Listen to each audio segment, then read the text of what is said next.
Okay. And we are live. Let's go. Let's fucking go. Yo. Wait, what just switched the fuck over? Audio. Make that. Output. Okay. Alright. What the hell going on, everybody? What the hell?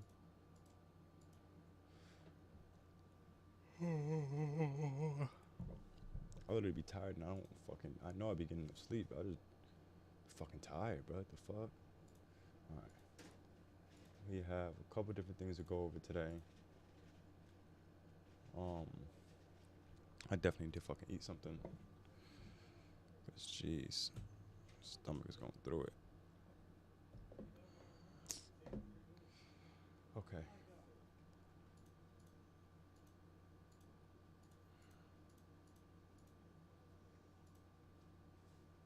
Alright. Got this shit from Stephen Greer. That could go. Okay, let's get into this shit. We got a 1 hour and 37-minute video from Stephen Greer talking about the truth of UFOs, alien technology, and extraterrestrial contact. This is new. It just came out today. I'm going to get right into this shit. Let me just throw all this crap away on my desk.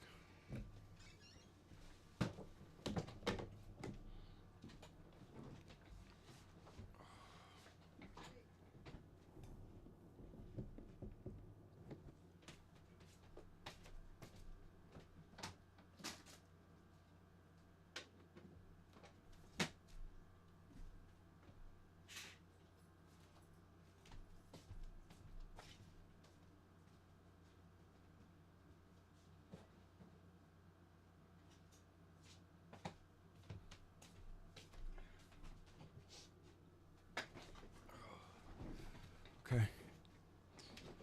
Let me go. Bing. And here we are. Start this shit off.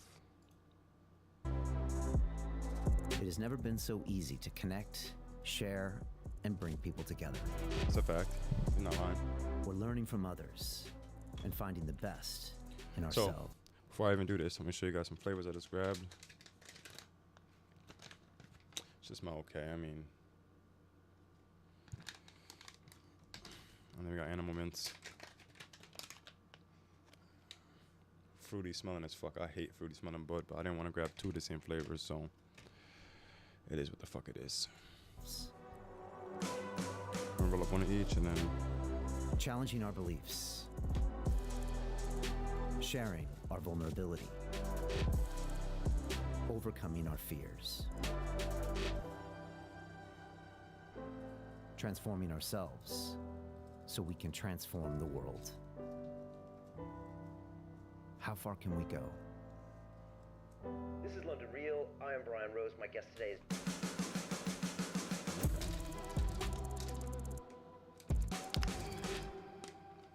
London Real. This is London Real. I am Brian Rose. My guest today is Dr. Stephen Greer, the retired emergency doctor, MD, and researcher. In 1993, you founded the Disclosure Project in order to make public the U.S. government's knowledge of UFOs and extraterrestrial intelligence, and push for amnesty for government whistleblowers. Since then, you have provided briefings for sitting U.S. presidents alongside senior government officials across the globe.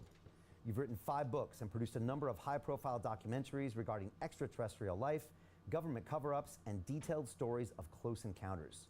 Your latest film, The Lost Century and How to Reclaim It, exposes 100 years of UFO secrecy, which you believe has had a dramatic impact on humanity's development. You ultimately think there is a secret, illegal government operating in the shadows, developing and using alien technology that is a direct threat to national security. Dr. Greer, welcome to London Real. Thanks Thank you. for Glad having to me. be with you. Great to have you here. Can't wait to jump into this. You know, Doctor, I recently had an astronaut on the show. His name is Chris Hadfield. He's been on the show many, many years. I think he spent 500 days plus up in space. and he was a former pilot as well. And at the end of the episode, I asked him, I said, you know, Chris, we've seen this video footage of, you know, of these craft that's been recorded by pilots. And pilots usually come with engineering degrees. They're not exactly, you know, slouches in their own right. And they seem to be defying the laws of physics. Now, I got an engineering degree from MIT, and I looked at this stuff, and it looks pretty crazy. And I said, look, Chris, you're an astronaut, you're a former pilot. When you see things like this, you must start to wonder about what's going on here. And doctor, this is what he told me. He said, Brian, I've been flying for 20 years. So has my brother and my father-in-law and all these people. And we've never seen anything. So I don't believe it.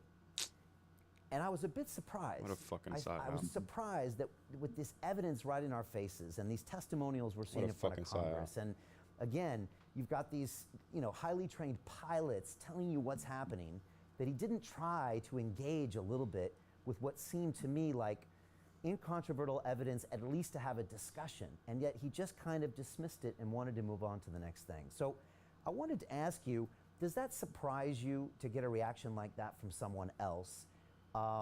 Yeah, does that surprise you? No, it doesn't, because you know our society has had this information withheld for about 80 years, and there's been also an active counterintelligence or disinformation campaign to ridicule the subject and make it look like it's nonsense. And I have CIA documents that prove that statement I just made. So that campaign started in 1953, what they call the psychological warfare aspects of this. It was signed by the director of the CIA at the time. I'm a very evidence-based person, but I tell you, if you don't look at the evidence, you're going to go with the prevailing social norm, which would be to dismiss this. Now, you know, this is a big problem because in science, you're not supposed to have that kind of bias. But I always tell people we're scientists second, we're humans first. And so the human condition being what it is, we all have our biases and prejudices and what have you. I think the other problem with that is the way that you explain that, there's a certain amount of self-referencing to it. In other words, I have taken care of many people who have been shot, but I have never taken care of someone who has been dismembered. But if I were to see that there was evidence that somebody was dismembered as an emergency doctor, I'd say, okay, well, I guess that happens. You can't just dismiss something because you personally never saw it. I will say that we have, I believe it's about 3,500 pilot cases now in our archive, 3,500.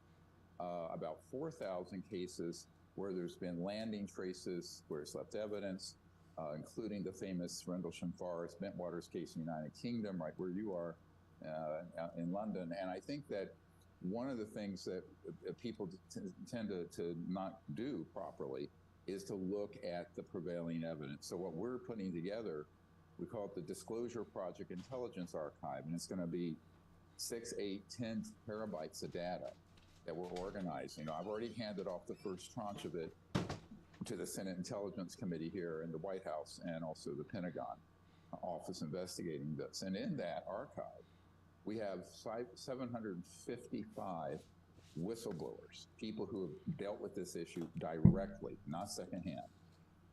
We have people who've actually worked in facilities on the extraterrestrial vehicles, on the reverse engineering end of it, and on many aspects of encounters that the military and government personnel have had. So it's very hard to dismiss a body of evidence that large, but if you don't look at it, then you're not going to see it. And I think that's more of a social and psychological perspective as opposed to something scientific. Yeah, I think you're right.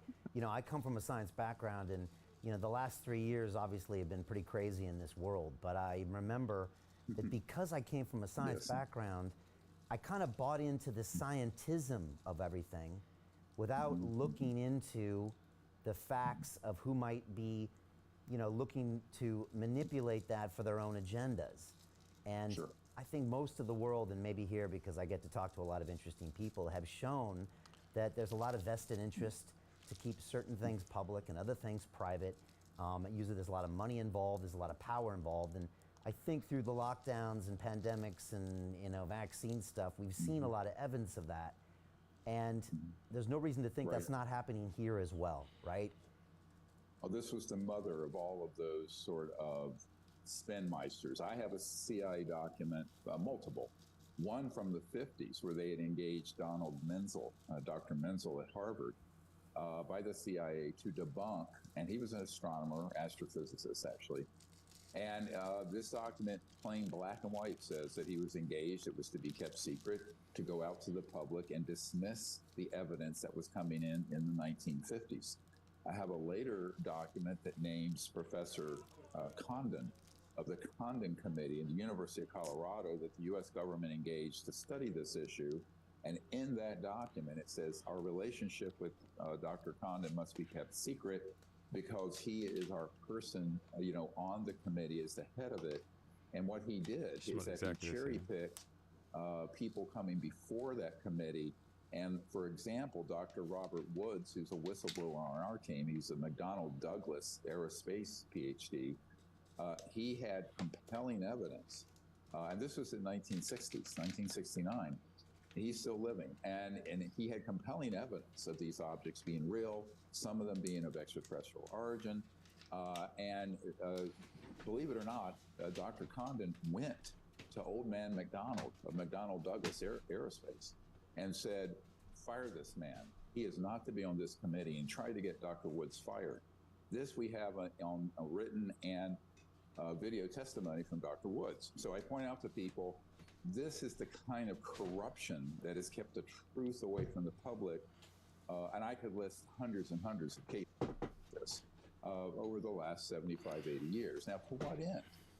I mean, I think the big question, when I first briefed the director of the CIA, or Bill Clinton, and he asked me, why would this be kept away from me and the president? Because the president and the director of the CIA had been denied access to the projects dealing with this problem. Now, this is in December of 1993. So it's 30 years ago, virtually. And I said, look, the reason it's being kept so secret is because the technologies behind how those objects move, they have no jets, they have no rockets, they're not an internal combustion engine, and they most certainly don't have a nuclear power plant on them because there's no heat signature, and nuclear power fission is hot.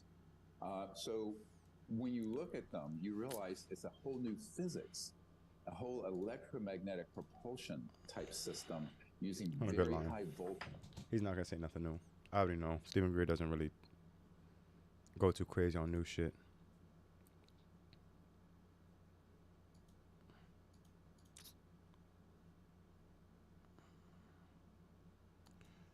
Oh fuck! I think it's Nick's picks.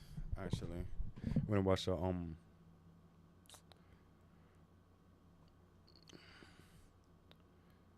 Come on now. He has a lot of good shit on here, I'm not gonna lie.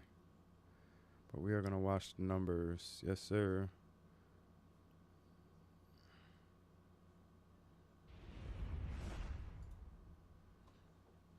This is a good shit. This is Secret Life of Symbols.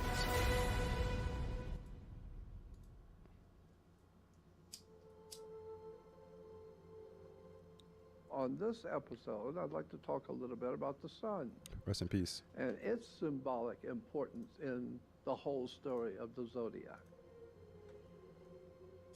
Now, as we begin the story of the sun and the ancient religions of the world and how much the sun has dominated civilization for as long as we have records, we need to go back to the very beginning. And that's a long time ago. Let's go back to Egypt. We'll start in Egypt because that's one of the oldest civilizations on the earth.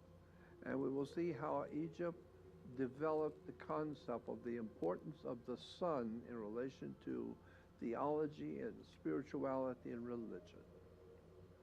Now, this is an ancient symbol for the sun, prehistoric, so that the ancient peoples drew to represent the sun. It's hieroglyphics an equal and armed cross within the circle. Here is a artifact that was found in England. At Stonehenge, it's on a golden circle, which represents the sun, and then you'll see the cross in between, and this is about 4,500 years old. Almost 5,000 years ago, ancient mankind drew pictures of what they perceived the sun to be as an equal armed cross, and you will see it also in the ancient religions of the Near and Middle East, the different ancient gods in the Phoenician, Canaanite, Sumerian systems. They all had the equal armed cross. But it's important to Different remember meanings. that the sun was never perceived as a god. It was perceived to represent the spiritual qualities of God, in that it brought life to the earth, it brought warmth to the earth, it brought energy for us to live. So all of the good things about God and his creation was best represented by the symbol of the sun. Sometimes the sun actually even looks like it has an equal armed cross in the heavens. The reason why it's 4 equal arms on the cross is because there are 4 equal seasons of the year. We have north, east, west, and south, the 4 corners. Then each one of those 4 corners represents a season of the year: spring, summer, autumn, winter. This is why you have 4 Gospels: Matthew, Mark, Luke, and John, because they're talking about the life of the sun. I've seen this shit. The ancient peoples, like us today, we draw a circle, a round circle, and we Fuck. divide it. Yeah, I watched this shit already. Let's see what else he got on here.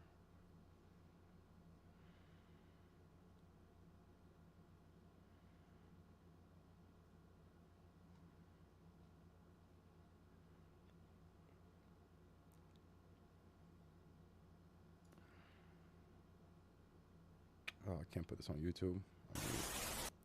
I'm gonna get canceled.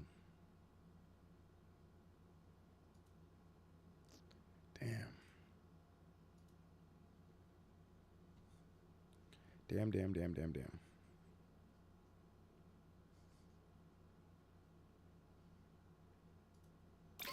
It's like 2 eyes. Yeah. Those are eyes, dude.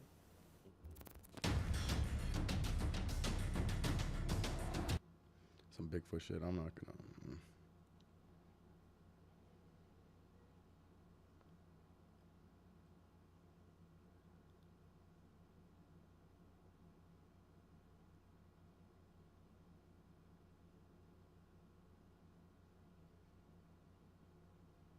Into an antiques bookshop, changing your life. Should I just go back to that Stephen Greer shit, bruh?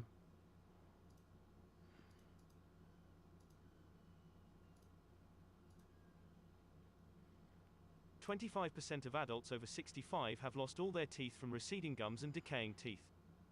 Physics, a whole electromagnetic propulsion type system using very high voltage systems, similar to what Nikola Tesla and other people stumbled across in the early 20th century. But I said, if that were to be disclosed, we would terminate oil, gas, coal, nuclear power, wind, solar, you name it, and public utilities. You're talking a huge transformation in how the world operates. Now, on the one hand, it would be disruptive to the status quo of the macroeconomic system. On the other hand, it would end all pollution. It would end all poverty in 20 years, and everyone on the planet would have quote-unquote free energy from what's called the zero-point energy field, and we can discuss this later.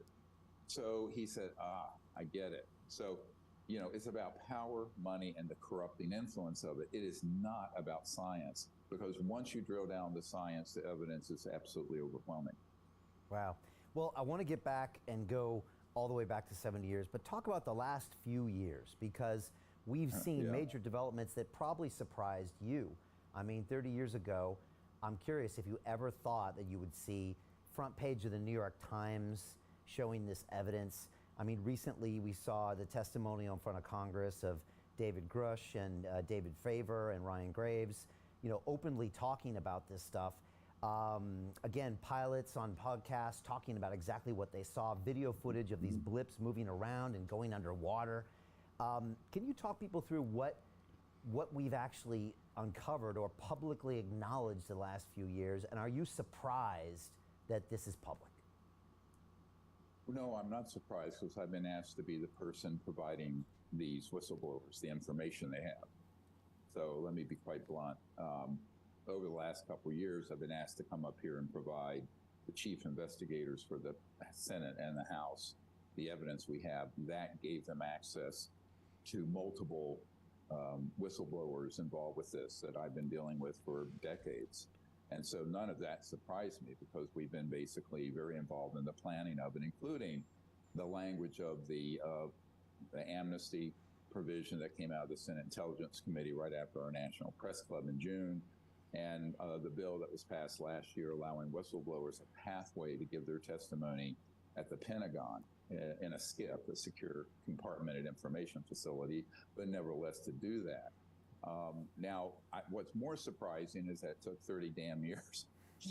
Now, so you have to understand, I'm an emergency doctor. We move very quickly. And in 1993, in my very, very young doctor days, I was a bit naive when I thought that President Clinton and his administration, who were really trying to drill down on this, would resolve this problem and I could go back to a normal life with my 4 daughters and the golden retriever and my medical career. Well, that ship sailed, my friend. So what ended up actually happening is that George H.W. Bush approached President Clinton, told him this is none of your business, butt out. And he was never allowed to get any operational control over those projects. This I know for a fact. Remember, I helped put together the best available evidence briefing for Clinton that Lawrence Rockefeller provided at the Rockefeller Ranch, where I had been to have some planning meetings back in the 90s, 93, 4, 5. So I've seen this from a front row point of view for 30 years, and what's unsettling about it is the degree to which people have been blocked from information who are legally, this is true in the UK as well and in Europe, legally obligated to oversee these sort of projects, even if they're black projects, right? So the president and the Congress are to have, not everyone in Congress, but have knowledge of even the very deep black projects. The problem is these programs have been run completely unconstitutionally since the late 1950s. And there's another fact we can prove. So what that means is that these projects don't have any regard for the rule of law, who the president is, and who's the chairman of the Intelligence Committee of the Senate. Now, when the way this all began to tilt very quickly, a year and a half ago, just to tell you the inside baseball here, which you might find interesting. Now, I got contacted by the chief investigator for the Senate Intelligence Committee. And this is the guy who, if he was in the Pentagon, would be the equivalent of a 2- or 3-star general. And he asked me if I would help him. We went to a SCIF, if I would help him get the information they needed because they were being sandbagged. And I said, well, what has happened? He says, well, I went out to the Lockheed Skunk Works and I was shown a bunch of antique aircraft, jets. And he knew he was being gaslit and diverted. And I said, well, I can give you exactly what they have there. And we have the information from Ben Rich himself, the director, and a letter he wrote about the fact that there were both extraterrestrial and man-made UFOs, the latter being the more explosive bit of knowledge people need to get their heads around. So he said, well, we will do everything we can. So that started a process where I began to provide him with the testimony of dozens of these whistleblowers, but also giving them access to where the site. Now, how do I know this? Because we have these hundreds of whistleblowers and documents of where the facilities are. And it's not just Area 51, quote unquote. It's the Dugway Proving Grounds. It's Eglin Air Force Base. It's Edwards Air Force Base. It's the Lockheed Skunk Works facility out in the desert of California. It's all these various black sites, as they're called. And we have 147 of them now on a map, which we are providing to the government. So that, what happened there is that they began to hit the mother lode of information and also people who had worked in those facilities. And once the law was passed in 2022, allowing these whistleblowers to go to the Aero office at the Pentagon, we began making arrangements where my organization would fly them in, hand them off to this gentleman who has to remain unnamed, and he would take them over to the SCIF at the Pentagon. So that's kind of what's been going on for now a couple years, and it's reached the point now where you have both the Senate and the House in a bipartisan way, which is, I'm very glad for that, really beginning to drill down on it and put some measures in place legally to unravel this entire long and complicated story. So now it's moving at warp speed compared to, say, the last 30 years. Yes. Where do you think it goes from here?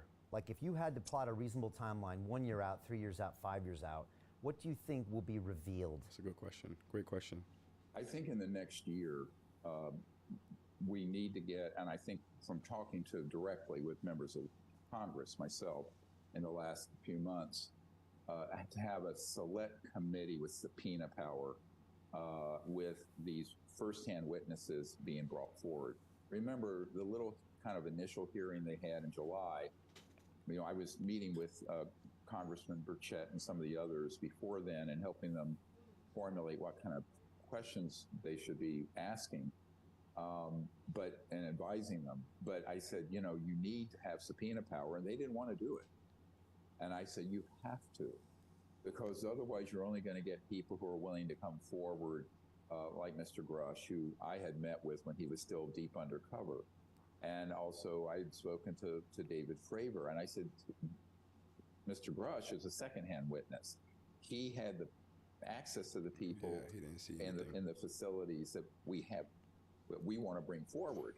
But he was secondhand. He didn't actually get into the underground facilities or the skiffs where the ET craft are stored. Yeah. But I have people on my team who have been there. They have to be subpoenaed. So finally, there were 6 members of Congress a couple weeks ago wrote a letter to the Speaker of the House saying, we want to have a select committee that has subpoena power. That has to be okayed by the Speaker of the House, McCarthy. But he's favorable to it, I understand. And I know that the House Government Reform and Oversight Committee chairman is also supportive, Mr. Comer. So we're seeing that happen very quickly. The other big thing that happened, I think this is probably the biggest, was in June after we had our National Press Club event, and we had some compelling whistleblowers come forward who were not at the hearing you saw. So if people want to get on our YouTube channel, you can see that whole event. One of the things that happened is that the Intelligence Committee attached, and it came out unanimously, a provision for safe harbor or amnesty for these large corporations and individuals to come clean, come forward. And once it's passed by the House and signed by the President, it would give 6 months where they have to be compelled to provide, whether it's extraterrestrial bodies, spacecraft, man-made high-tech, what would they call AT, advanced technology, or ARVs, alien reproduction vehicles, which are man-made knockoffs of UFOs that you see. By the way, most of the footage you've seen is ours. It's not extraterrestrial. Okay. We'll get into that. Yeah. But so basically that puts a clock on it once that gets passed. Now it's not passed yet, but that 6-month period. Now, when I first met with the senior folks in the Senate, they said, well, we might have to do a year and a half, give people time. Once they found out that there was, in fact, and I'll use this word advisedly, a criminal and treasonous organization keeping this information secret from the White House and the Congress, they're the ones who moved it from wanting to do a year and a half of amnesty to come forward to 6 months. So that gives you an idea how much progress has happened in their thinking of seeing how serious the problem is. Now, at that point, I don't know. One thing about Stephen Greer, a lot of people don't trust him and what he has to say, and so on and so forth. But there has to be some truth to what he. It's like this is not just like scripted, bruh. Like he knows his like people and who he talked to, and I believe he's talking to Congress and he's been in that position and called forth and so on and so forth. But I don't know why people don't like him or find him credible. I mean, very interesting, and he doesn't say outlandish. They're from Zeta Reticuli. They're from the reptile. They're running the government and shit. Like, he doesn't go that far into none of that conspiracy shit, honestly. Like, he has pictures that he's personally at his CE5 events. He has pictures of stuff, which is interesting. I'm not a photographer or into video editing or photo editing, so I don't know what's what and how to tell if stuff is photoshopped or whatever the case may be, besides if it's obvious. But I don't know. I feel like he actually has some type of truth, obviously, to what he's saying, because this is, come on. Let me make my webcam bigger. Hold on. I'm making my webcam a little bigger. Okay. You're going to get into a conundrum. If you pass a law that then says it will be a criminal offense not to turn these materials and technologies over to the U.S. government within 6 months, how are you going to enforce it? So now I'm begun to engage in conversations, and I want to say this here on the record, that law enforcement will have to be stood up. And some people wonder why he didn't get killed, and he says that he has a lot of friends that died and he had attempts on his life and so on and so forth. But I don't know. Would be non-kinetic. In other words, not violent. What we're hoping is that people working in that system who don't know it realize, by virtue of the fact that the Congress doesn't have any information, that is an unsanctioned and illegal project. And when law enforcement authorities appear, they will simply put down their arms. Because as it is now, those facilities have a shoot-to-kill order for those who are unauthorized to enter it.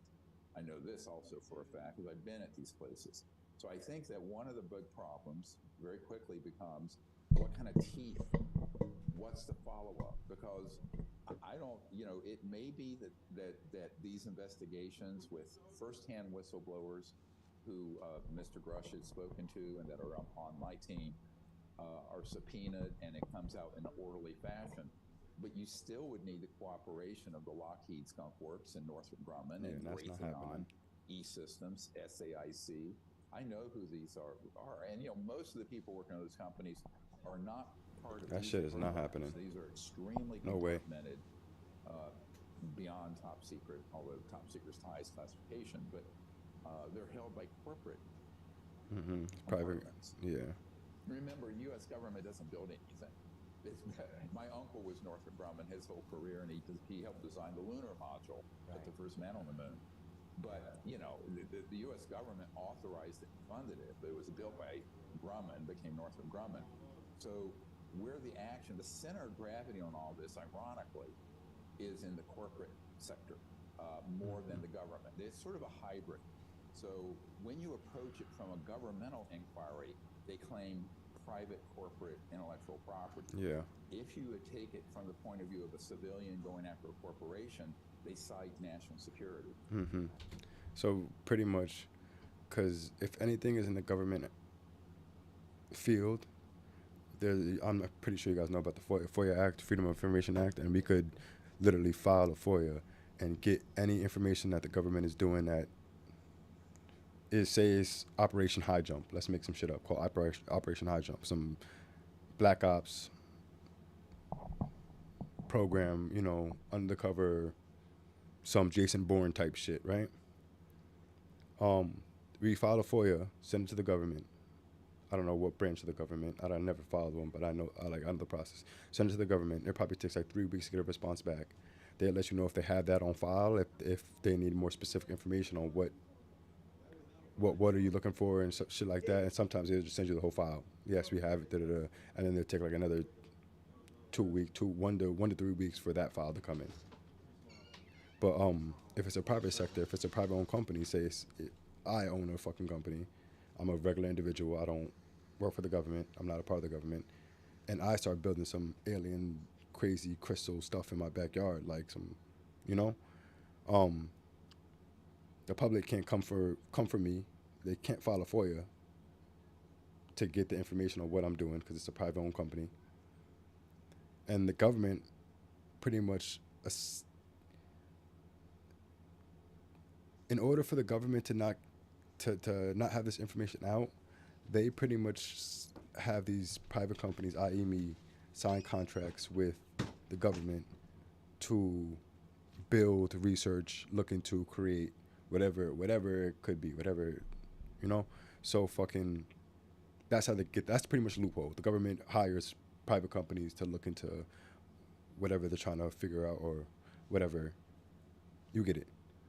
So yeah, that's pretty much my knowledge of how they get around the whole loophole of not having to share the information they have, just for the fact that they personally, government operators aren't doing the actual creating and stuff like that. It is Lockheed Martin, a private owned company. It's a hall of mirrors. Wow. And that game is very effective. We know that at the Dugway Proving Grounds, where there's a substantial facility underground and some that are above ground dealing with this issue, the contractors, the private contractors there, own 52% of the projects, and the government 48%. That's been set up deliberately. And the transactions there are in cash, cold hard cash. To keep it quiet, to keep it secret. Yes, and we have a whistleblower who will testify to this. So, wow. Okay. You know, that's what we're trying to get to. We're trying to really get right down to the brass tacks.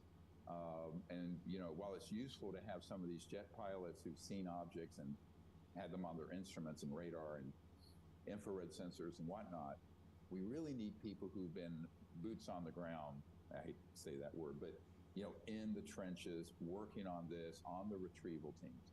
A lot of people don't realize my archive, we now have 122 cases of what Mr. Grush referred to, and that is these objects being targeted with electromagnetic weapons, like a portable EMP or even a fixed EMP, electromagnetic pulse weapon, downed and retrieved, autopsied or dissections of the ET beams, and studying reverse engineering. I gotta look into that shit. That shit that happened in Mexico with the whole UFO Congress meeting when they put that little quote unquote alien on the table, or there was a video of it. I honestly don't even know. I haven't even watched like a highlight of it or anything. I just, every time I see it on Twitter, because I only see it on Twitter. Anytime I see it on Twitter, I honestly just go past it. I have to look into it though, because I don't know. I don't like shit being, when I constantly see something, I tend not to click it. It's I don't know, a thing of mine, a good and a bad. I don't know. Who knows? That began way before Roswell. It happened in the 40s earlier. And I can tell you that by October 1954, we had mastered what's called gravity control, which most engineers at MIT and elsewhere do not think we can do today. Yeah. But that was in a deeply classified project. I heard about that too. Now, how do I know that? Because one of the people on my team, Richard Foch, who is the top scientist at the largest Department of Defense lab, I burnt the fuck out of my finger the other day. Labs, but was on my team for many, many years. He's passed away from cancer not too long ago. However, rest in peace. He was in the vault and saw the papers that proved and stated October 1954. Okay. I mean, come on. They're gonna sit there and God rest the dead, but like, come on, you can't do that. I mean, you could say it, yeah, he's dead and stuff like that, but he's seen the folder, and I mean, in today's day and age, it's just, you can't just believe someone at face value. Of course, it should be that way, and I don't know if it should be that way or not, but I mean, I don't know. Yeah, like, I don't know him from a hole in the wall, so him just saying that to me, I guess believe him, right? Like, I don't know. So weird. Is when we mastered gravity control. Ironically, that in 1955, Eisenhower started the U.S. Interstate highway system, and by that date, we didn't need highways. We could have been floating above, kind of like the Jetsons. I know it sounds funny, but you know, those technologies. Well, they're definitely not. It's a long story. Yeah, they definitely at MIT aren't teaching anything about gravity manipulation. That's for sure. And maybe we can talk about that. So look, I'm from San Diego, so actually, as a high school student, I worked at SAIC. Right, like, how you say that? And then one of my summer internship jobs was working for the Aerospace Corporation, which you know is a consultant to the Air Force in LA. Now, you know, I was there for the summer. This nigga's crazy. I didn't have any top secret clearances, but it was wild to see kind of what goes on inside there. But this is like And most recent interview. That's why I want to see this shit. There's all these cubby holds of. Yo, what you know about alchemy, like Zeke? Do you know anything about alchemy? The commercial interests And like homunculus and shit like that? Government interests, and it's hard to know who's in charge. funny enough, it seems a little bit like when I was wondering who was protecting my freedom of speech on social media platforms. The government said it's a private corporation. The private corporation said you signed our community policy. Meanwhile, they were collaborating in the background, violating my rights. So it's not the same thing, but it seems like a weird, again, like catch-22 situation. Now you said, yeah, you're right. Yeah. And there are some striking parallels between at the playbook of how they've kept control over the public, the media, and opinion on the UFO issue, and what they did with COVID, and also I might add what they did with 9/11, but that's a diversion. yeah, no, I see quite a few parallels. And again, like with my science background, I still remember, 3 years ago, it's a bit of a tangent, but I think it's relevant. I had a guess so. conversation with Robert Kennedy Jr. I mean, we are. This was right during the lockdowns. I can't really speak on I that. had the science background. Alchemy, no. Alchemy is so not I playing was God all in a way, but pro-vaccine because the creating a vaccine, homunculi, science had taught me that maybe. was the right thing. I went to talk to Robert F. Kennedy, and he started breaking Maybe. down everything that happened from a legal perspective, the lack of The alchemy is more so liability like and all a- these things. By the end of that episode, I was really starting. There's to different ways. There's question actually like my- real alchemy my with actual, scientism. And I with started actual realizing, fucking. Wait a second. There's actual like, alchemy with actual like creating like, phosphorus and shit like that inside the lab and science before science type shit. There's that kind of alchemy. And then there's like alchemy, like the alchemical process, like turning lead into stone. I mean, turning lead into gold and water into wine and shit like that. But that's the philosopher's stone also. Alchemists always looking for that, trying to figure whatever the fuck that is. But that's a whole different. That's like a inner self enlightenment. That's what they're talking about. Like they're lead and they're turning to gold, and i.e. enlightenment. Water to wine. Wine only gets better with age. Harry Potter, yeah, Harry Potter type shit. When they do potions and shit like that, and runes, and put spells on runes and that type shit. Yeah, This has all been that could be co-opted. considered alchemy. The Yeah. media is involved because there's billions, if not trillions, of dollars on the line. So your pure science background isn't going Yo, to you ever help looked into the Mind Unveiled nigga I showed you? I sent to you. Let me show you this nigga.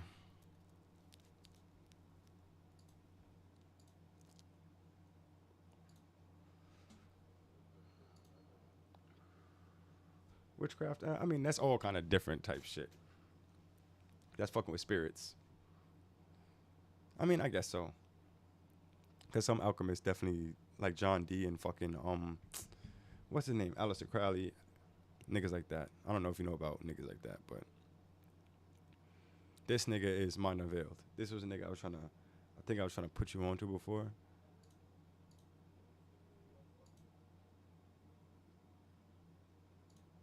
I don't really care about his popular videos. But he does shit about like the Moors and, what is this? Ancient clothing, Amazon. Like this nigga is actually like,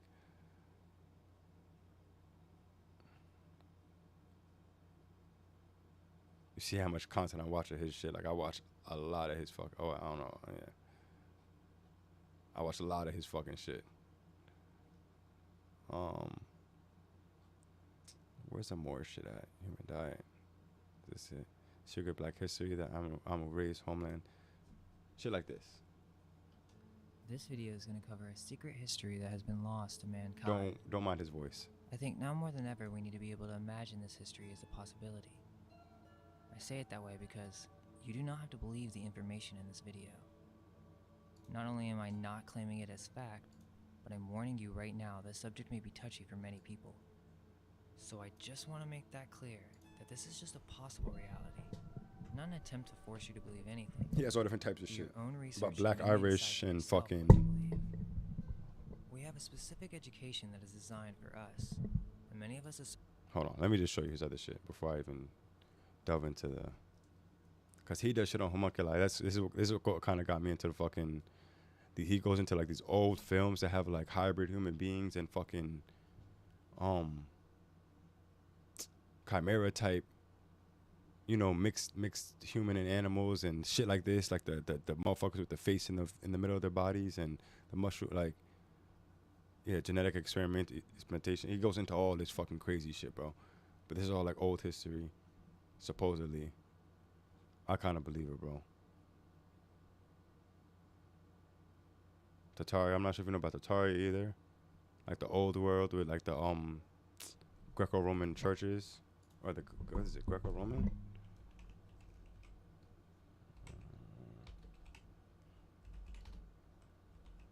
Or is it Gothic churches?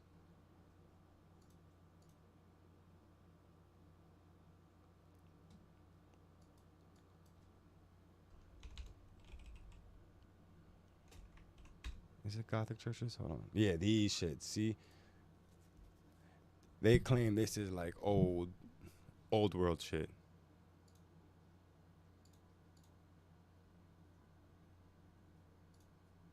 Shit like this, like these fucking churches all around the world that are fucking. I don't know if you know about or ever heard about old world, hidden history. Shit like that, like certain architecture just built to last forever type shit, and things like these are fucking like are them. I don't know if I'm clicking on the same church. Honestly, I think I'm clicking on the same exact church, but shit like that. Moors. Yeah, he got Moors. He got some shit about Moors in here. The Giants too, which is interesting. Right here, Black History Moors. Secret Black History Moors, Formans, Lumerians. He has like 7 different videos of this shit. I know I passed them. I might have to watch this Flat Earth cosmetology shit. I'll play this one. It's 12 minutes. But this is at the bottom, right? Let me check, bro. This nigga has like a. Where the fuck is this video at? This nigga has a 10-hour fucking shit about homunculi, bro. Shit is fucking. I gotta finish it, but. Bro.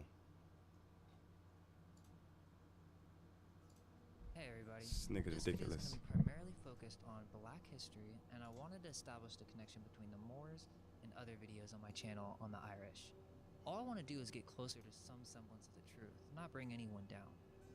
Now to begin, we're going to start with the Moors. Black history has been suppressed, and I think we could all learn from this video. The Moors are indigenous, enlightened, melanated peoples. Evidence suggests that the term Moor means more than just black people, as the Berbers are an indigenous tribe that are white with blue and green colored eyes. Contrary to popular belief, the term is not synonymous with Islamic or any specific Arab or African religion, civilization, or ethnicity. But this is the term that I'm going to be using in this presentation to refer to black people, or what we know as African American.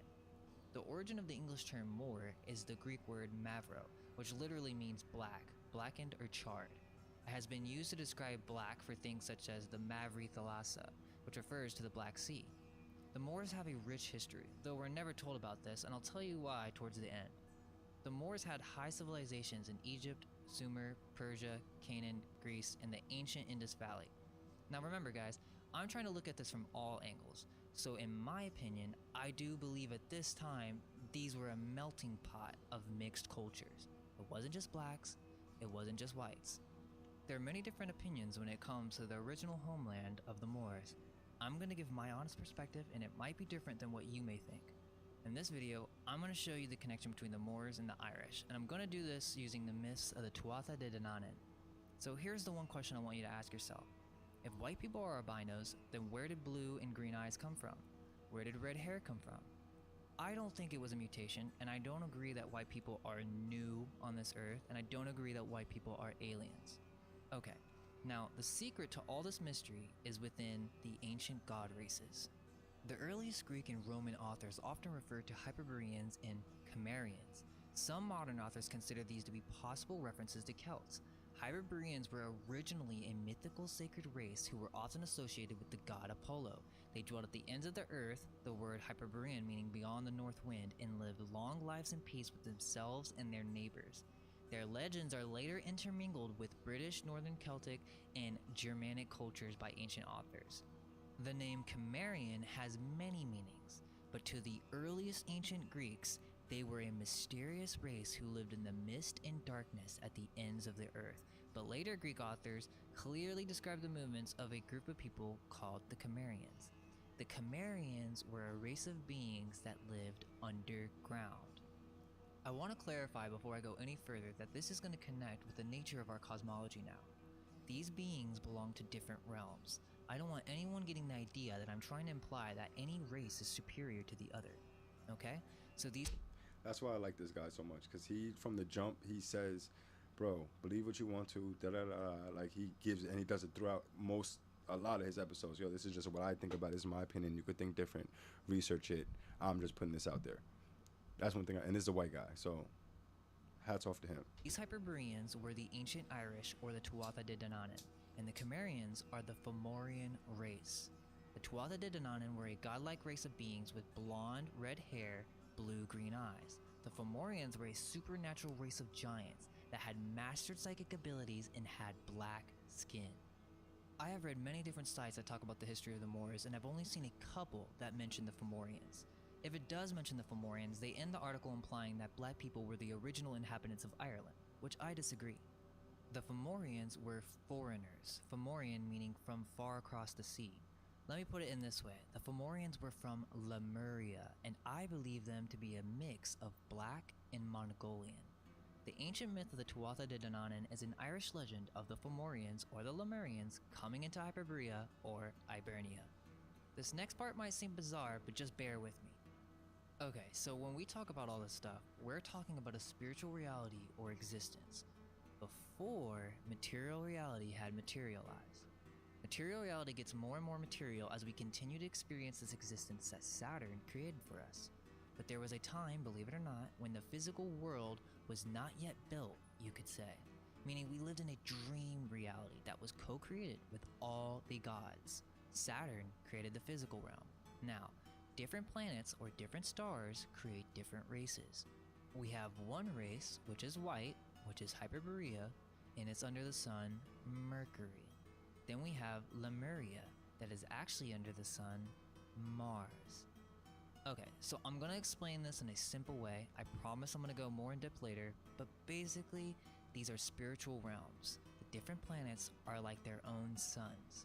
Also, forget about the time aspect to this for right now. A lot of people think of this as a linear progression when you're talking about Atlantis, Lemuria, Hyperborea. Ask yourself, what is time? Time is different. I'm thinking that he might be going over your head. I don't know if are you sticking with him? Because I know you're heavy on like the, talk to me. Like, do you even believe in Atlantis and Lemuria and Hyperborea? I don't know. Okay, cool. Different on the spirit realms. So we've all heard of the flat disk cosmology, and I'm sure many of you have heard of the idea that there being inner and outer lands. But look at it this way. When you get to the border of what we call an ice wall, you are really going to the edge of one realm. These realms are in layers, and I believe they can shift and move about. There's obviously not a lot of research when it comes to Lemuria, but one of the main sources is from Helena Blavatsky. Okay? And I know many of you guys don't... Yeah, do you know who she is? She's like an old school, like a clairvoyant type chick that could tell the future. Like, she was heavy into like different worlds and so on and so forth.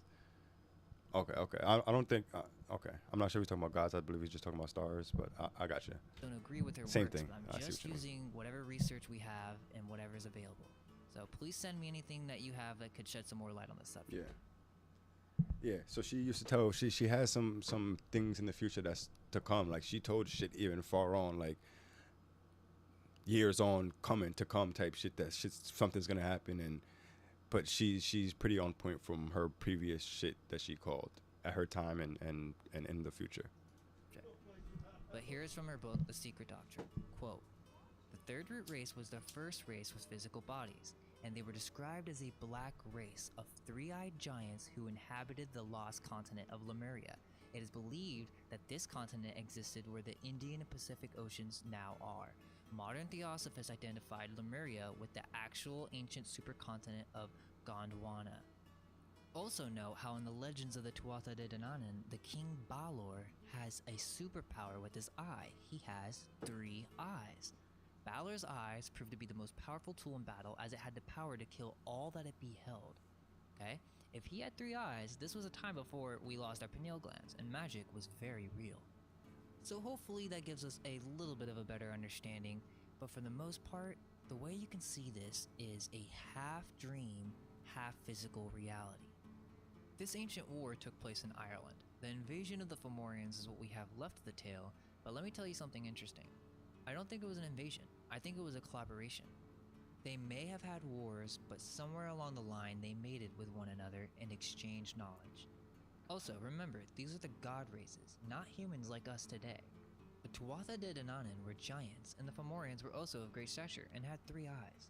So I speculate that these ancient races I see what procreated you mean. and gave us all the different variations that we have today, or what we call races. This is where I want to give my own perspective, and it's from my research that the sciences were already developed in Ireland at this time by the Druids. The myths say that the Fomorians had superpowers, not that they were the originators of civilization. Now I don't want this to get controversial, but this is where my research has led me. It's very possible that after these events, this knowledge of the Aryans, Hyperboreans had spread out to all races. So with all that info, I want to add to my understanding of the Phoenicians. The Phoenicians is a cover-up name for the mixed melting pot of peoples that descended from the Hyperboreans and the Cimmerians. Quote, "The Phoenicians were indeed extraordinarily gifted men. They were one of the first races to devise and employ a sophisticated alphabet, construct great cities and temples, make paper for writing, and sail the seas of the world. The fact is, they were the Arya, or adepts of the highest order. They were the master architects, astrologers, shipwrights, mariners, healers, and scientists. We believe the Phoenicians were, like the Scythians, originally from the west. They preserved the secrets of megalithic construction and many other ancient arts." End quote. I do believe the arts and sciences originate with Ireland. We also hear Pindar speaking of Hyperborea as the source for the Danube. Pindar says they live in a place which cannot be reached by ships nor land, but in Olympian odes. We also have to take into account Druidic poetry. I realize what I'm saying that may come off the wrong way, but if you just bear with me, there is truth behind it. Saying all that, one question you may ask is, well, why did they cover up the Phoenicians? Or, you want to ask a better question? Why do the Jews hate black people? Nimrod. If you think that sounds like a wild speculation, you can Jews read the hate Talmud for everybody. yourself. I can tell you why. Them niggas If hate you watch my everybody, other bro. videos, you know about the connection between the Jews and the Phoenicians. The Jews are mad because they are a mixed race. They don't have the pure Hyperborean blood. Them niggas aren't From really David Israelites. Goldenberg, It's fucking The Curse of disrespectful, Ham, bro. a professor of the University of Pennsylvania not long ago summed up the view. In its depth of anti-blackness, Rabbinic Judaism viewed blacks as the people devoid of ultimate worth and redeeming social value. Yup, the Greeks are mixed, Sicilians are mixed.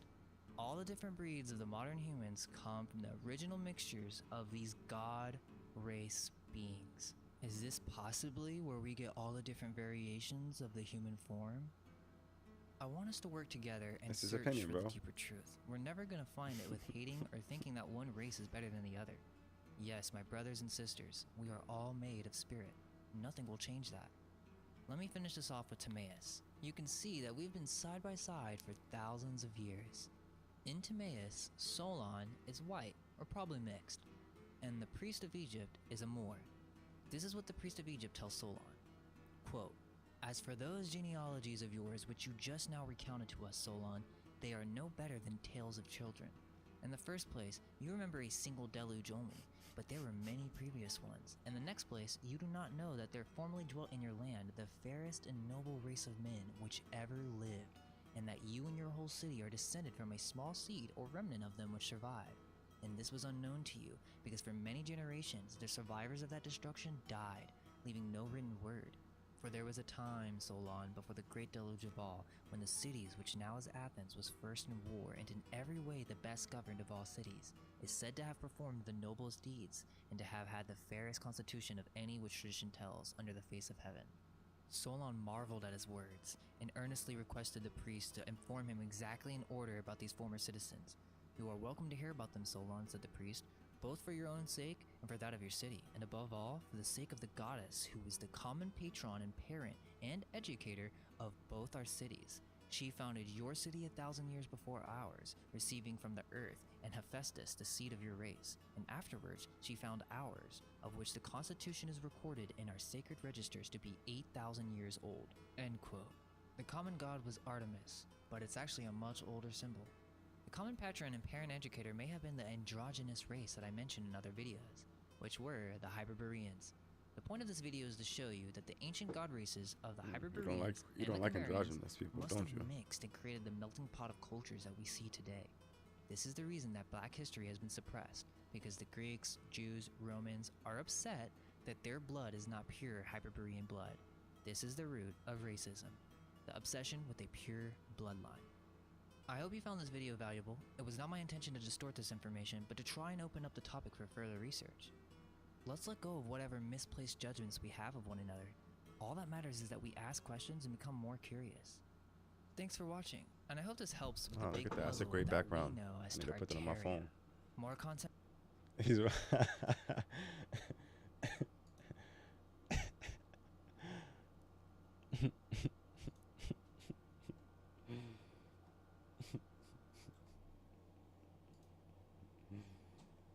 Why you say that for?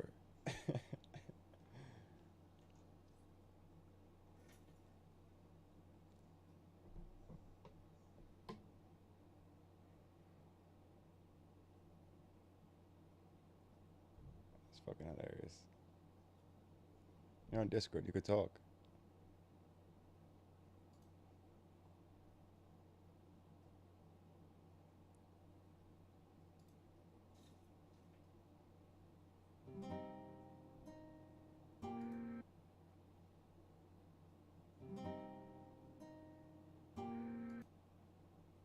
I'll play the other black one. Where's it at?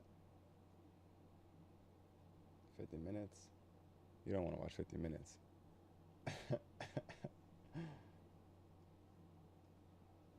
I'm ready for games. Talk to me. What do you want to play? Back to zombies? Round 2?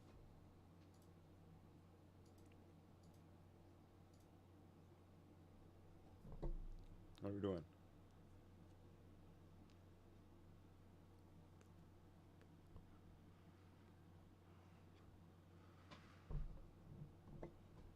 Let me finish this. Okay. What, you want to watch more of that shit or no? Ah, okay. I'll go back then. I'll put you onto that 50-minute shit. Let's see what you gotta say. I'll wait for you to come back to black on him. This video is going to cover a secret history that has been lost to mankind. There's another black one. I Secret think black now more history. than The ever we Amu need to be race. able to The imagine this Amurican. history as a possibility. I say it that way because you do not have to believe the information in this video. Not only am I not claiming it as fact, but I'm warning you right now this subject may be touchy for many people. So I just want to make that clear, that this is just a possible reality, not an attempt to force you to believe anything. Do your own research and you may decide for yourself what to believe. We have a specific education that is designed for us, and many of us associate crucial parts of this education with our personality. There's nothing wrong with that, but unfortunately, the rulers that be have a specific agenda at play. This video is not to invoke racism in any way, shape, or form. The purpose is to throw it out, in hopes that it may be useful to all my brothers and sisters, regardless of skin color, that we may see past the sir. boundaries of race or ratios, for we all share the same life, that is light. We have been fed lies in order It's a to keep fact, though. one thing consistent: identity crisis. This was by design. Otherwise, why have we not heard more of the true origin of the name of California? It's named after a magnificent black Moorish queen. By Moor, I mean indigenous enlightened melanated peoples. I don't think our current culture can truly understand how enlightened the indigenous races of these lands were. The prevailing American culture in the youth today revolves around demeaning women, money, and the lust for power. Our ancestors would not only be embarrassed, but disappointed in how lost we have become. Specifically, the indigenous Moors inhabiting what was left of Mu, or what is known in the Spanish legend as the island of California, were known for their grand psychic abilities. The females ruled as their psychic and mental abilities were far superior than the males. They were master shamans as they could navigate between realms at will, something our modern culture can't even begin to comprehend. The closest topics that we have is dreams, astral projection, but these concepts still don't fully explain to the modern mind the full dynamic of what these ancient lands were like. We can imagine it, but we prescribe that to the realm of fantasy. How do we know this? Well, this tale comes from a Spanish fantasy novel from the 1500s from our modern mainstream timeline, Las Sergas de Esplandian by Montalvo. Does he sound black, bro? It is Come said on. to be ancient He is legends, not black. and most Ain't people no at the way. time Ain't even no believed it to fucking be way. true. Here's what mainstream history says. The Adventures of Esplandian is the fifth book in a series of Spanish chivalric romance novels by Garcia Rodriguez de Montalvo, which began with Amadis de Gaula, an even older series. Even Hernan I mean, some Cortez, applesauce who right would now. That conquer shit the fire. Aztec Empire and name the state shit of fire. California, believed in their legends. I want you to pay attention to this symbol as it will be important later. Bro, you can't say that he's fake, not onto something. At the end of the day, like, he may be like off on some shit, but I don't know, bro. I don't know history like that, bro. And if he's giving me a false timeline, so be it. But he can't be making this shit up out his ass. I'm not gonna lie to you. Like, I mean, obviously he read forums. He said he reads forums before, so he's online doing his own research and shit like that. But what the fuck is it? Wikipedia, right? It can't be trusted. But go ahead. What you mean by that? What's wrong with him? He's obsessed? Do you think he's obsessed or some shit? He's trying to get some type of knowledge out there.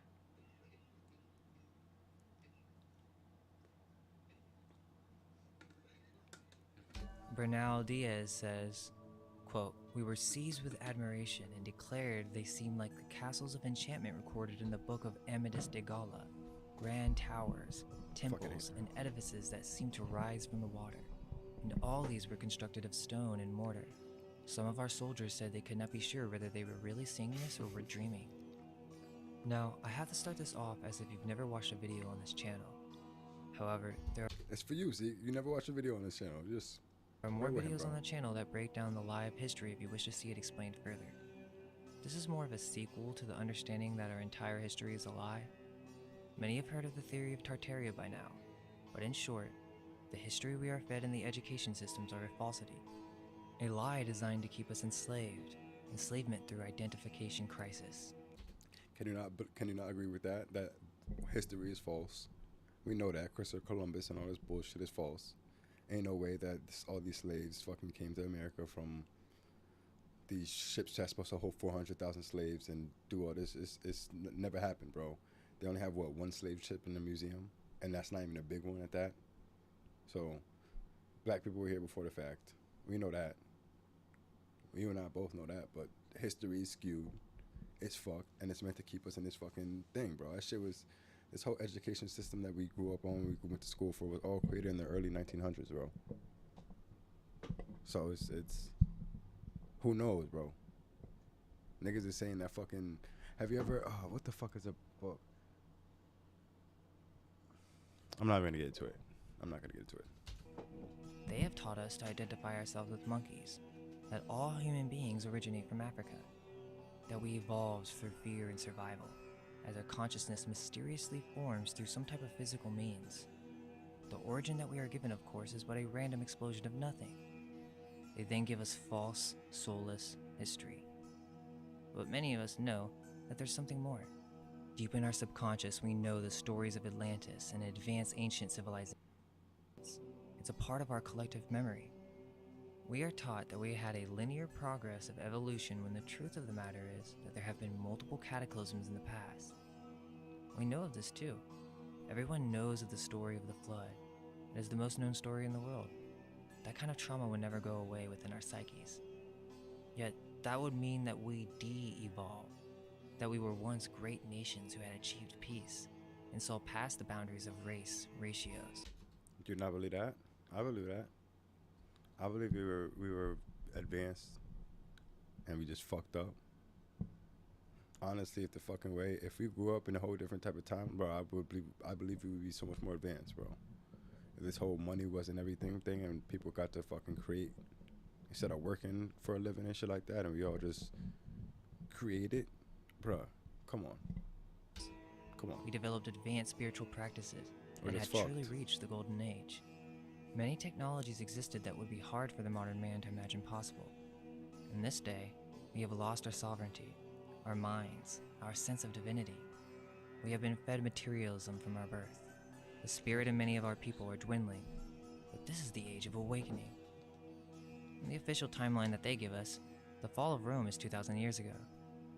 It's very difficult in a short segment to fully explain everything, especially the timeline, but the way I would put it is that these ancient architectures that we call Greco-Roman are actually from Atlantis, and Atlantis is likely not 13,000 years ago as Graham Hancock suggests. Remember, he believes that we came from monkeys. Atlantis is of a much more recent time, and what was part of what we now know as America.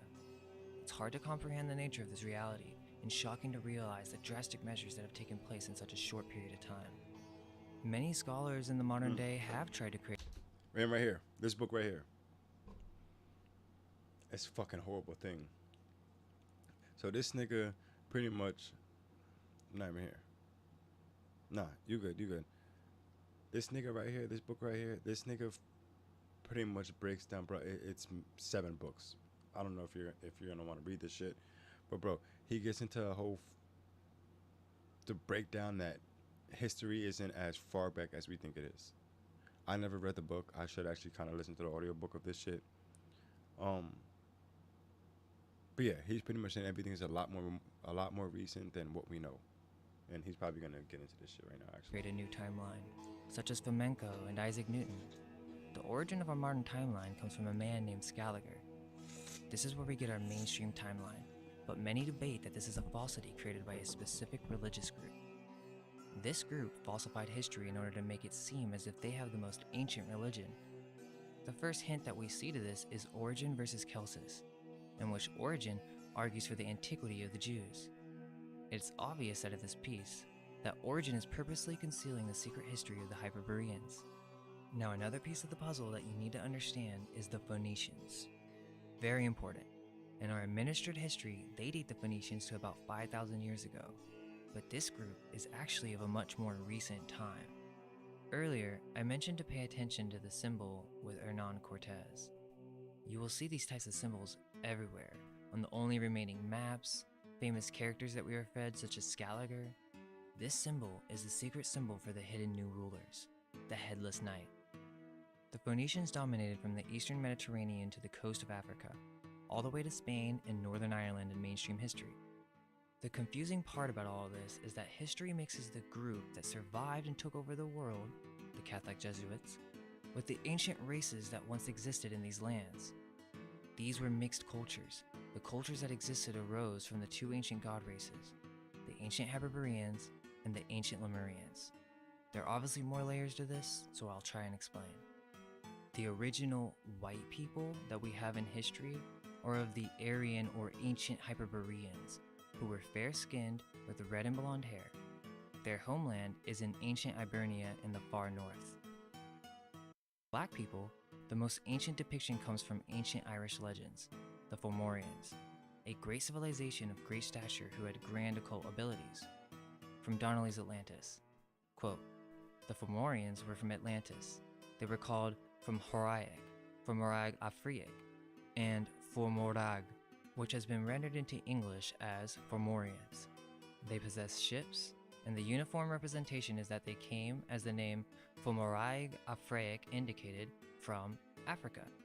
But in that day, Africa did not mean the continent of Africa as we now understand it. Major Wilford, in the 8th volume of the Asiatic Researches, has pointed out that Africa comes from Apar, Aphar, Apara, or Aparika, terms used to signify the West, just as we now speak of the Asiatic world as the East. When, therefore, the Fomorians claimed to come from Africa, they simply meant that they came from the West, in other words, from Atlantis. Now, it is said from these ancient legends that the Fomorians were a warlike race, and that they caused great havoc in the world. These are the times when Atlantis was beginning to fall. War was happening constantly. from Donnelly's Atlantis, quote, "The Irish annals speak of the Fomorians as a warlike race, who, according to the annals of Clon MacNoise, were a sept descended from Ham, the son of Noah, and lived in piracy and spoiled of the nations, and were in those days very troublesome to the whole world. Were not these the inhabitants of Atlantis, who, according to Plato, carried their arms to Egypt and Athens, and whose subsequent destruction..."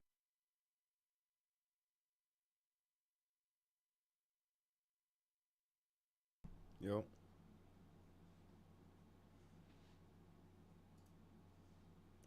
Yeah, I can hear you.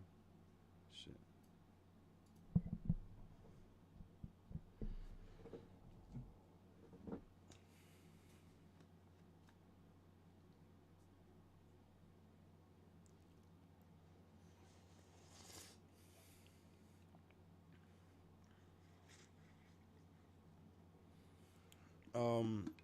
He was talking about the Flamenco's book. I'm not sure if you were here for that.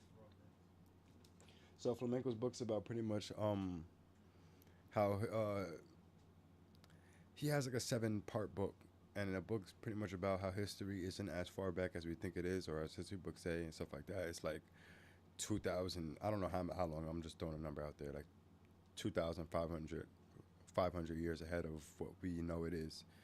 Type shit. Greek fell a lot more recently than we know, and all this other shit. And he breaks it down in a 7-part book, or a seven book series, or whatever the fuck. I don't know the term for it, but yeah, it's and a lot of like scholars and shit like that are talking to, like, going with this theory that he created. But yeah, you want me to play it, or you have something to say?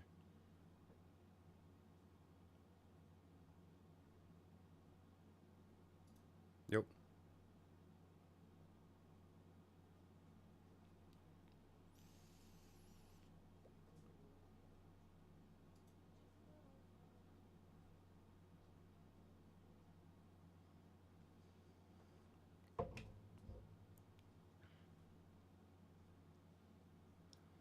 I can play Tower Fantasy on stream, right?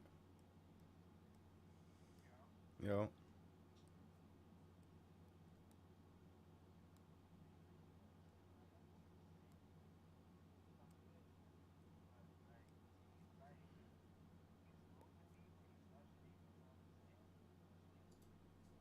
Aliens. Oh, you mean by the gods? Why are you not coming up on Discord? I don't know. I'm not getting your voice on Discord. On the stream, I mean. Hold on, let me change my headphones. Maybe it's the headphones that's supposed to be capturing this shit. Hold on. Well, you can keep. Alright, there you go. There you go. Talk. Yo.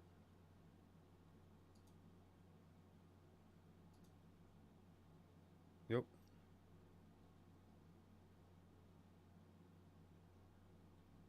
Yep. What the fuck, motherfucker?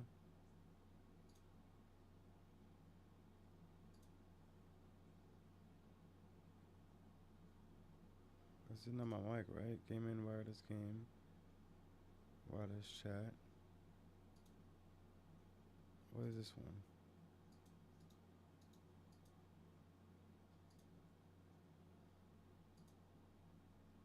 Wireless game, okay.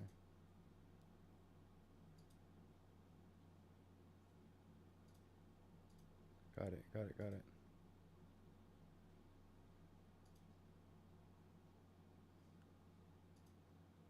Yo. Alright, I'm playing the video. Destruction had been attributed to divine vengeance invoked by their arrogance and oppressions? Quote, "The Fomorians were a civilized race. They had a fleet of 60 ships and a strong army. They were basically ancient sea pirates, and some were giants, up to 12 feet tall. They were one of the first explorers of Ireland before the destruction of Atlantis." Quote, "They possessed Ireland from so early a period that by some of the historians, they are spoken of as the Aborigines of the country. The first invasion to the country was by the Basque people, or the Atlantis settlements in Spain. Many of you may think that this is fantasy, but this is common knowledge in mainstream history. How many black people today in America know that Ireland is an integral part of their history? Not many. Quote, the Fomorians defeated Partholon's people, the Basques from Spain, killed Partholon, and drove the invaders out of the country. The next invader to their dominions was Nimhid. He captured one of their fortifications, but it was retaken by the Fomorians under Mort. Nimhid was driven out of the country, and the Atlanteans continued in undisturbed possession of the island, the Fomorians, for 400 years more. Then came the Firbolgs. They conquered the whole island and divided it into 5 provinces. They held possession of the country for 37 years when they were overthrown by the Tuatha De Danann, a people more advanced in civilization. The Tuatha De Danann were the Hyperboreans. They came from what we call the North. Now, there's even more history that we don't know. This is from the timeline where most knowledge was destroyed. All we are left with is oral legends. We do have authority on this legend as it is quoted in the Book of Ballymote. So what else do we have? Well, we have legends of ancient Lemuria, the ancestral homeland of black peoples. In H.P. Blavatsky's The Secret Doctrine, quote, there's a period of a few million of years to cover between the first mindless race and the highly intelligent and intellectual later Lemurians. Yo. Now, before we continue, let me just say that I don't agree with her timeline or completely concur with her views on the Theosophical Society. According to the story, she obtained this information from an ancient book that she had access to that is not exposed to the public. Quote, Madame Blavatsky claimed to have seen a manuscript of the Book of Zion when studying esoteric lore in Tibet. She claimed this and other ancient manuscripts were safeguarded from profane eyes by the initiates of an occult brotherhood. Many of the lands of Lemuria still exist today, such as Australia, North America, Atlantis, Madagascar, and even parts of America, such as California. Quote, they, the Lemurians, built huge cities of iron and metals. They built out of the fires lava vomited, out of the white stone of the mountains marble, and the black stone of the subterranean fires. They cut their own images in their size and likeness and worshipped them. The Lemurians were a spiritual race of black giants.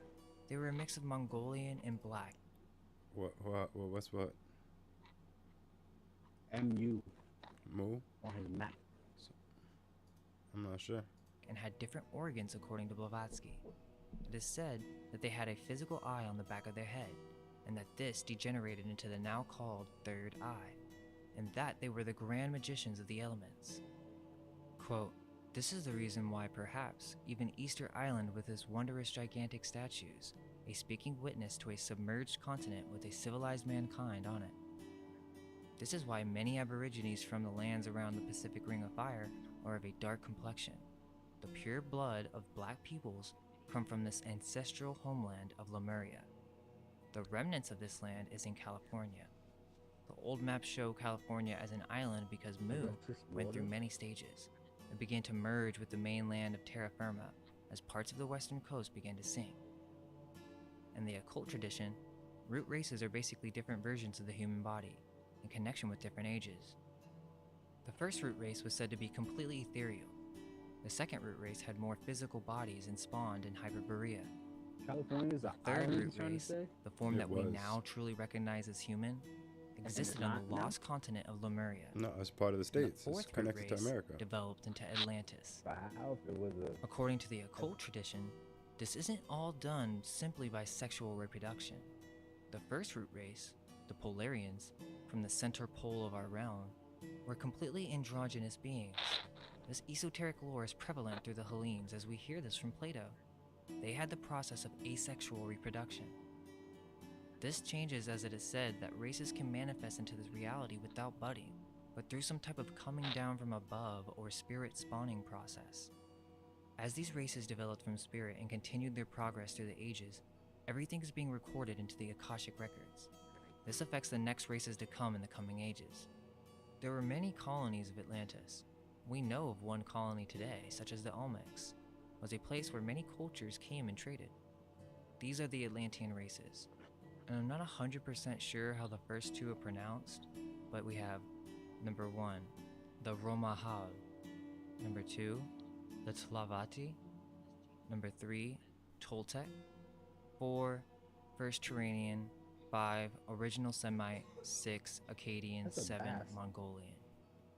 Quote, Thus, the first Atlantean races born on the Lemurian continent separated from their earliest tribes into the righteous and the unrighteous, into those who worship the one unseen spirit of nature, the ray of which man feels within himself, or the pantheist, and those who offered fanatical worship to the spirits of the earth, the dark cosmic, anthropomorphic powers, Saturn, with whom they made alliance.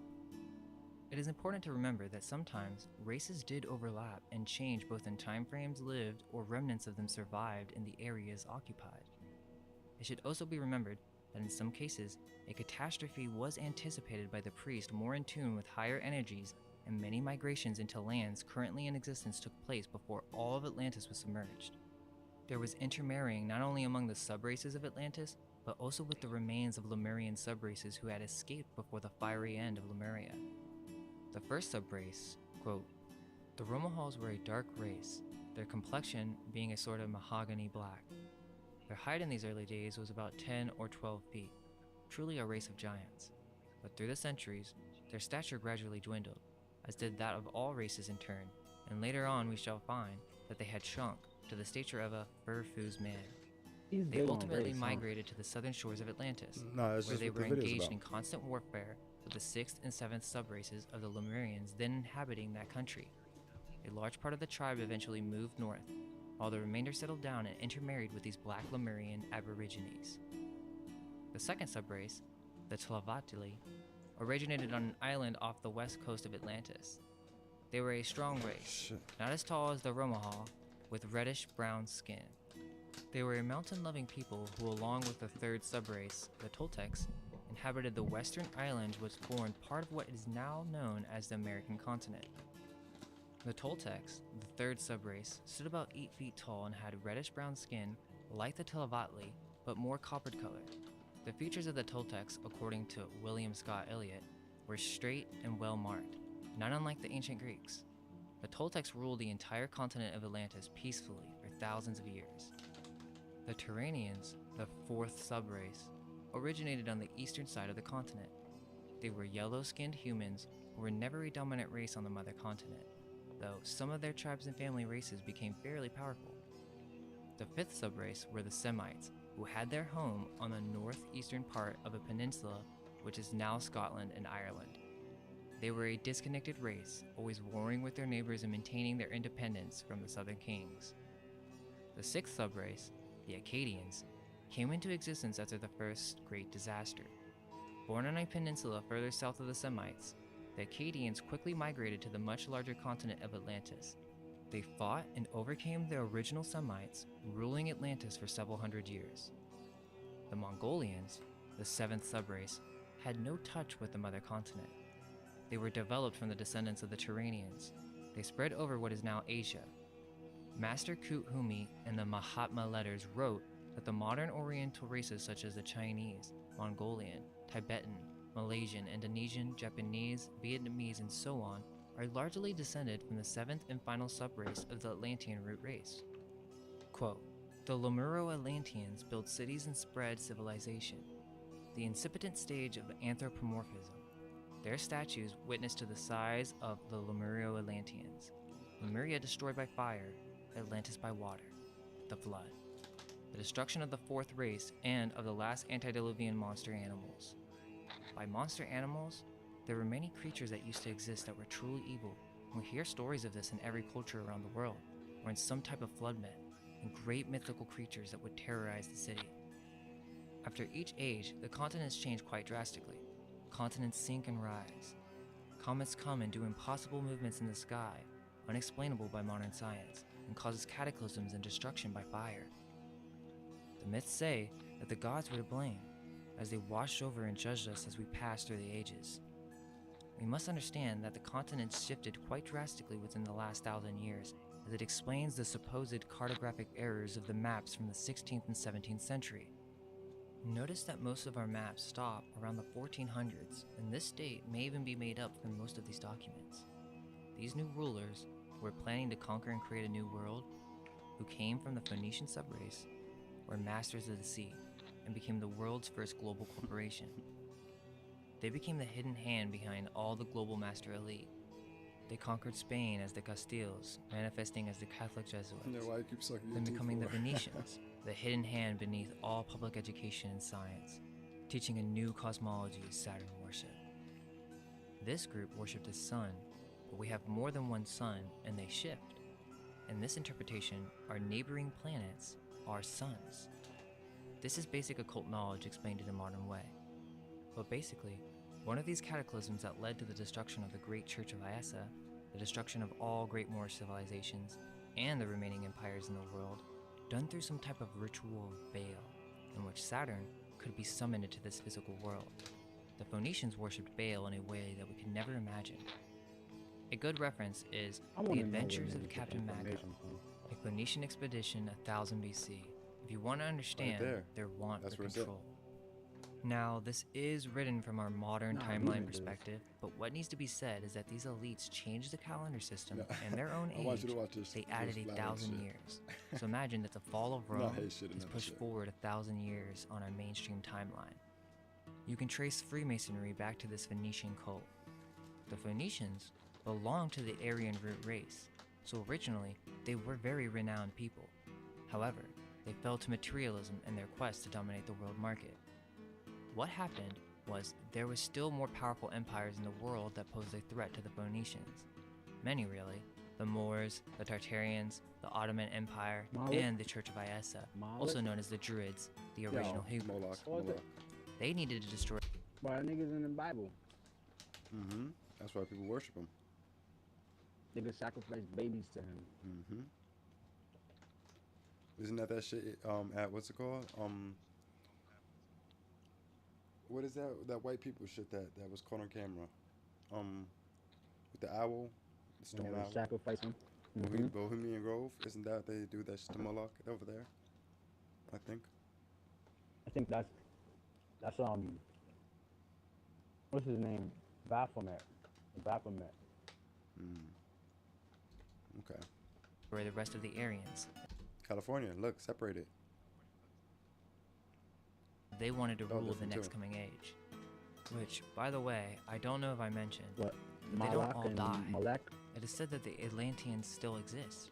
Same for the Hyperboreans, for they do not age. No, I was talking about California. So that may just be part of it, is that the Phoenicians got access to this ancient knowledge of esoteric wisdom, and they took advantage of it.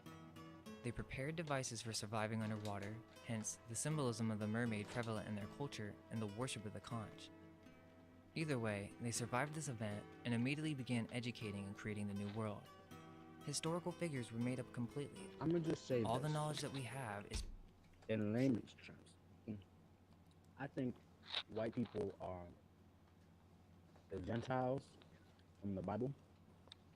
Okay. That's it? The Peps people. Hmm. And I don't know. Because I don't think they're not humans. They're human. You know what I'm saying? So, and I don't think they're Edomites because ain't no way a black man and a white man came out of the same woman. Like they're twins. You know what I'm saying? So I don't think white people could be Edomites. I think they're the Peps people. I just feel like I heard a video of There's the some Ash- guy saying that to some white person. Because if you think about Ashkenaz and Ashkenazi, that's a race. Actually a bloodline. So Yeah. Ashkenazi Jew, those are Ashkenaz. They're from Ashkenaz, but they're not Jews. They're Gentiles. Because Ashkenaz is Gomer's son, which is Japheth's son, which was one of the, Noah's 3 sons. So I think white people come from Japheth, and they're the only people, if you look in Genesis, if you look up the definition of what a Jew is today, they'll try to find some power. Yeah, Anybody definition. who's not, a Gentile is anybody who's not a Jew. Yeah, they're But changing in the the Bible, definitions, bro. The only people that were called Gentiles were Japheth's people. They were like, these are the Isles of the Gentiles. And then he names Ham's people, which is Canaan, Put, Egypt, Sumer. You know him? those people, and then you got Shem, which are the Israelites, the Ishmaelites, some people would say Arabs and niggas, you know what I'm saying? But You might like his content. Let me go to. Hold on.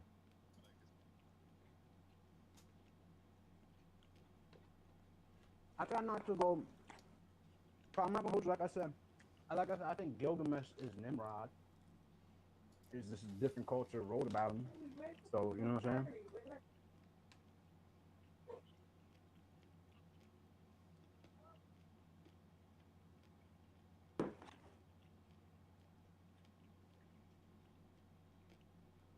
Because was Babylon Sumeria? Was that? This is Babylon Falling. This one? What are you talking about? This one says Babylon Falling, Devil's Habitation. Look up like what? I have them. I was gonna ask for it. Wait, one second. You could play. You could play anyone, honestly. Anyone. But you want a specific topic? No, his is he really comes to break down just hip hop shit, but sometimes it's like I'm gonna type this Babylon Falling shit. Let's see.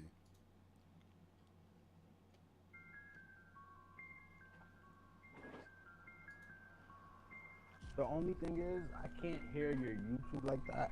Like with the video you watch, I can't really hear it. Okay, that's fine. If I put it to my ear. Shall a trumpet be blown in the city, and the people not be afraid? And the people not be afraid. Shall a trumpet be blown in the city, and the people. Better? Yeah, way better. Okay. I'm gonna play it back.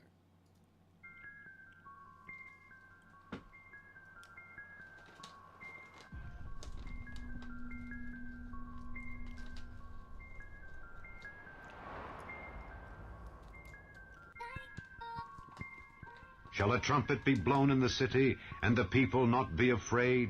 And the people not be afraid. Shall a trumpet be blown in the city, and the people not be afraid? Dreams. Dreams.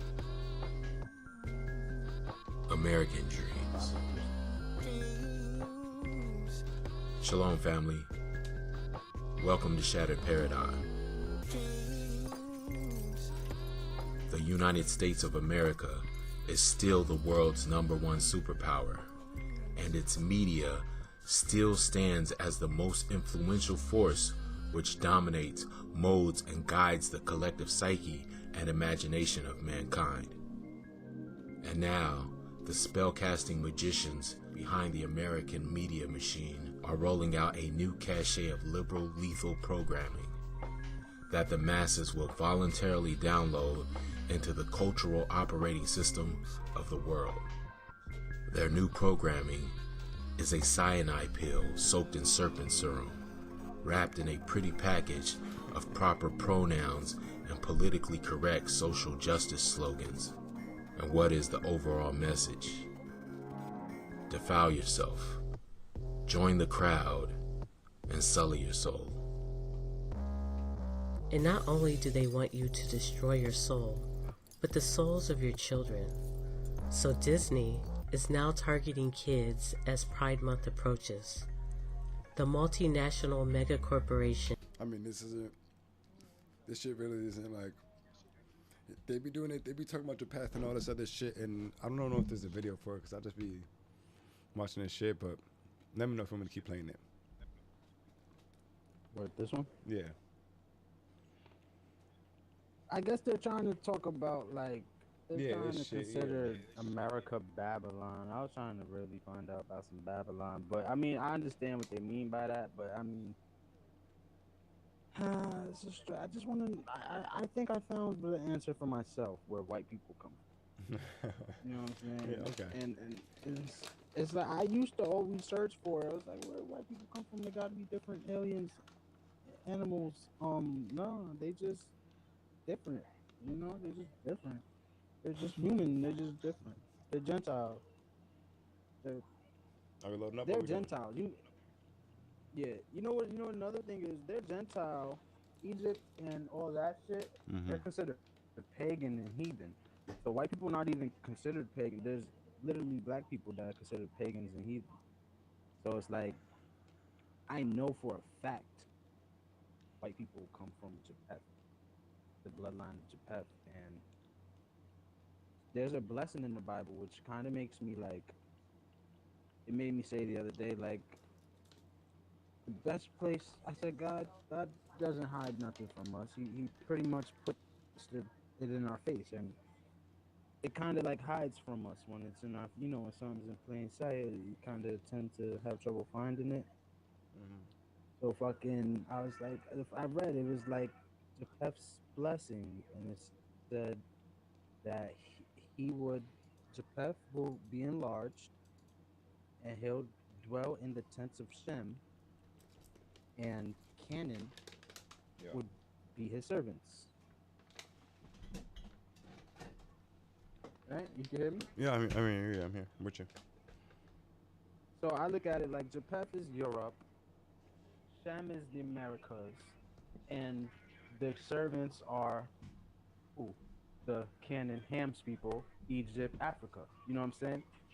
So Japheth lives in Shem's land, whether they asked to or not. They took over and they live here, and they brought like black slaves or Canaan, Ham's children. So it's Japheth, Shem, and Ham, the three brothers. It said Japheth is gonna live in Shem's tents with Canaan as a servant, and that's what, to me, white people did, and what really. Is doing, and what really settles it for me is the fact that the Ashkenazi Jewish bloodline is a real bloodline, but it's also really in the Bible Ashkenaz, the bloodline, and that means it tells you where they come from. So the Ashkenazi Jews are like German Jews who from Germany, basically Germans who converted into Judaism, and they call themselves Ashkenazi Jews now. So that's like the Jews we have here, the Jews that are in, because Palestine, if you ask me, Palestine belongs to Palestine. There's no such thing as Israel over there. Israel was never over there. That's what I'm trying to say. Like Shem's plot is not over there. It's in America. And to be more specific, the books say that Shem's plot is a place where it's never too hot and it's never too cold, but it's mixed seasons of both cold and hot weather, rain, snow, sun. That's America, you know what I'm saying? Not many places have 4 seasons, you know what I'm saying? No, facts. You're That's right. Somewhere in America has 4 seasons. And even for Moses to know what snow is and them to know what snow is, I don't think they lived in a hot ass country by the equator, you know what I'm saying? No, because a lot of people wish it's either Russia, but America, if you see Europe, Chile. fucking. I mean, once there's a lot of places that I'm fucking experienced that Argentina. shit, bro. Yeah, you got to be fucking. But Greenland it's and- too hot over there to be. So America is like It's perfect. perfect. It has Yeah. the perfect weather. It's never too hot for too cold for too long. It kind of has it all here, honestly. If you don't want to do it any seasons, you could do that. So that's why I think this is Shem's plot. But yeah. So Japheth's people, the Ashkenazi. You talking about Gomer, Ashkenaz, them niggas? Yeah, we know who they are. They from Europe. They white people. They took over Shem's lot. Shem is the Israelites. If you ask me, the real Israelites and everybody was in America. You know what I'm saying? And if you ask me, You want to do this shit Canaan's together? people- Just me and you? yeah, just me and you, we can do this. I done put the skill to make them all attract to me. Okay, let me Frenzy guard, and it's upgraded for you. What gun are you using? I'm gonna use the M16 that I got, just to level. But I'm trying to get a ray gun. Definitely need to. Yeah, ray guns. Yeah. Okay.